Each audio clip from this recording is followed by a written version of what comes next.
أعوذ بالله من الشيطان الرجيم بسم الله الرحمن الرحيم السلام عليكم ورحمة الله وبركاته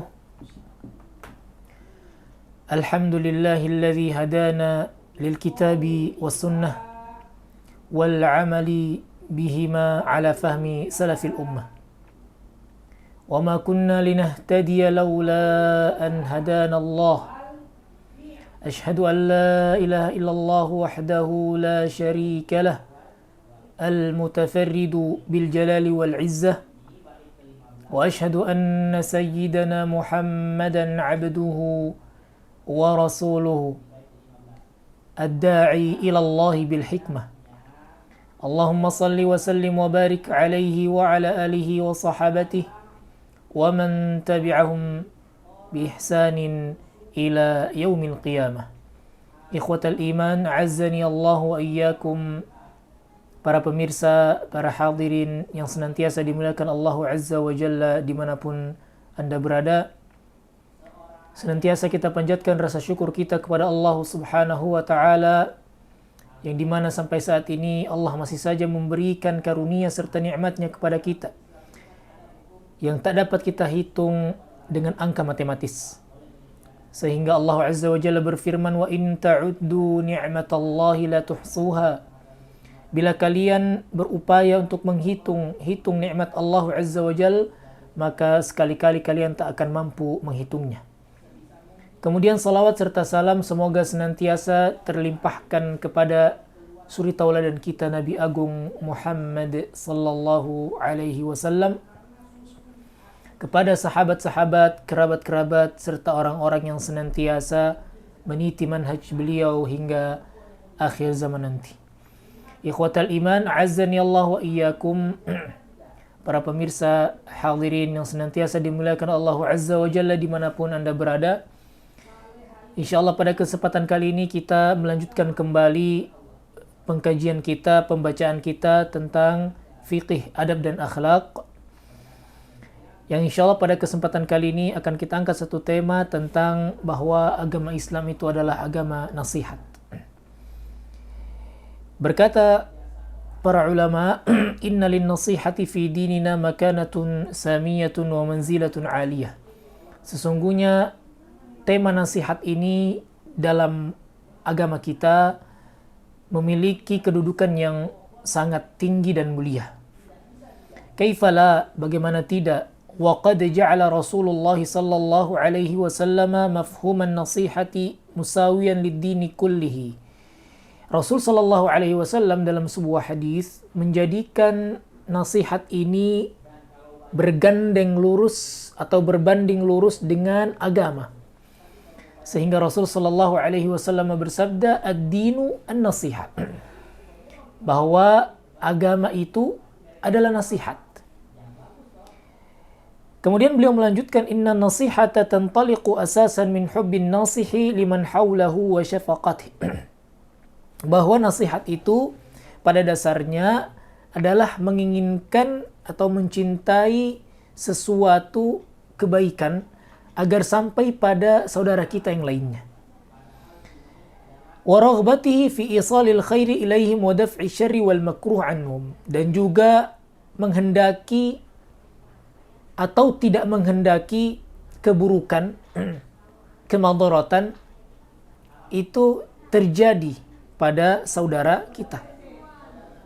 Walihada qala Ibnu al-Athir, oleh karena itu berkata Al-Imam Ibnu al-Athir, an-nasihatu kalimatun yu'abbaru biha an jumlah. Nasihat itu satu hal abstrak yang susah kita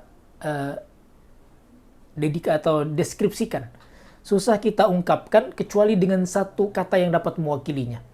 Apa itu? Iradatul khairi lil mansuhi lahu. Menginginkan kebaikan bagi saudara yang sedang kita nasihati.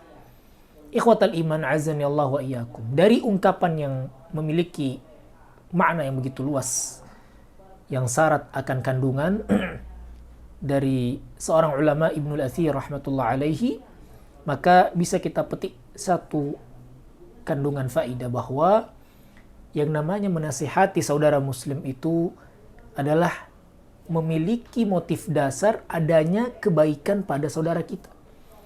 Sehingga kebaikan yang kita miliki saat ini juga tidak terbatas pada diri kita, namun melebar serta meluas sampai kepada saudara kita yang lainnya.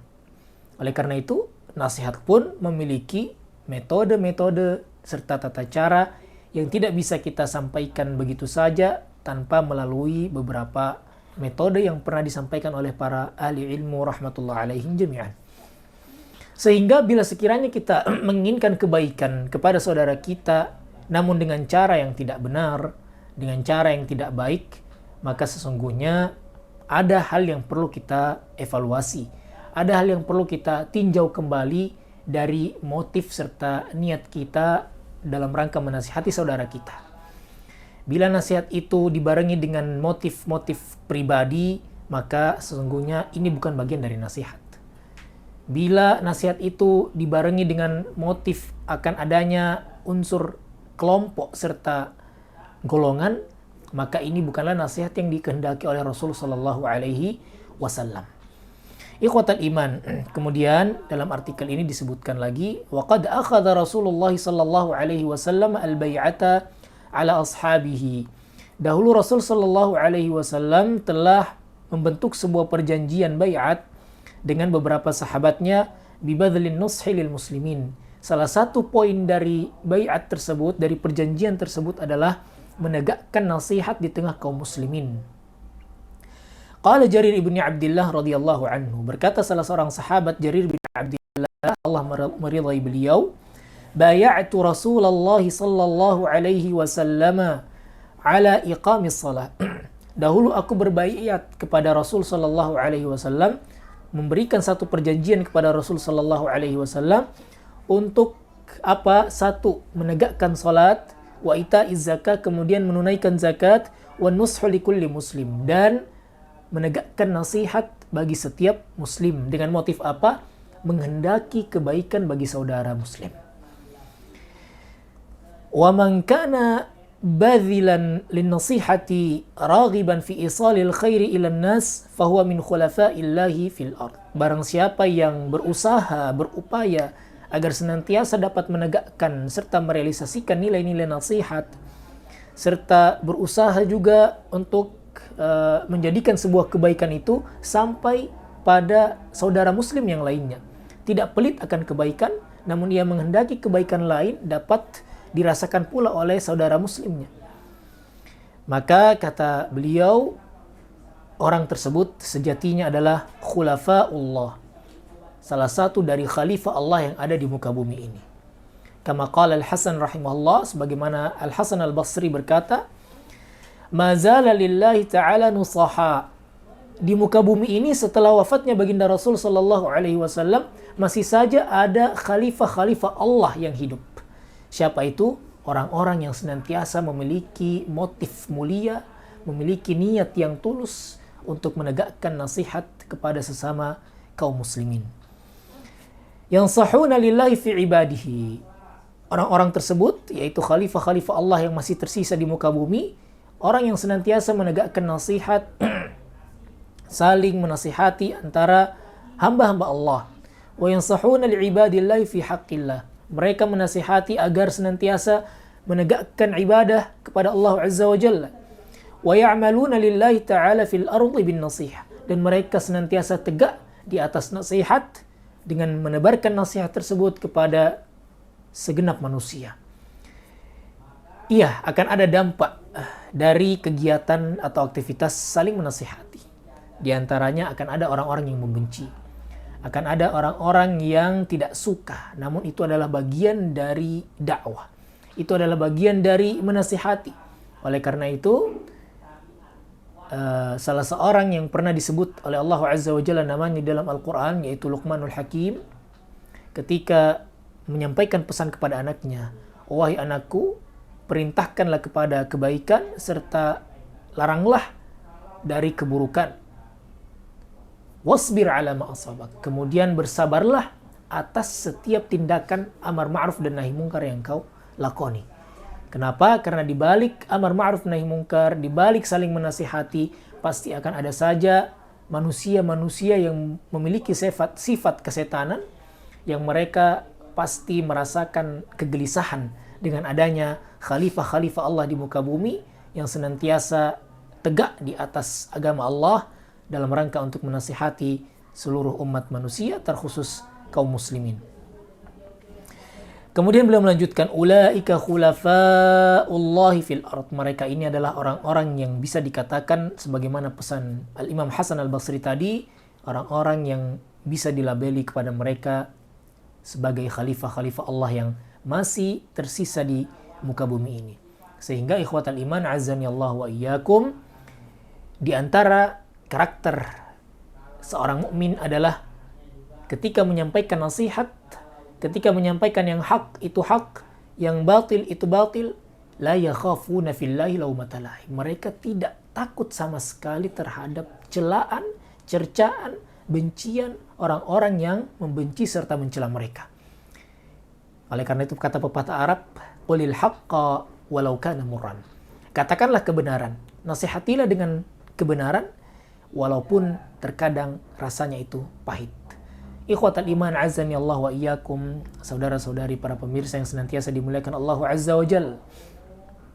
Ini sekiranya yang dapat kita sampaikan pada pertemuan kali ini berkaitan dengan apa itu urgensi dari sebuah nasihat yang harus senantiasa ditegakkan oleh seorang mukmin muslim, sehingga ke depan diharapkan ia dapat menjadi bagian dari khalifah-khalifah Allah Azza wa Jalla yang sebagaimana dipesankan oleh Al-Imam Hasan Al-Basri di muka bumi ini yang masih tersisa setelah wafatnya baginda Rasul sallallahu alaihi wasallam.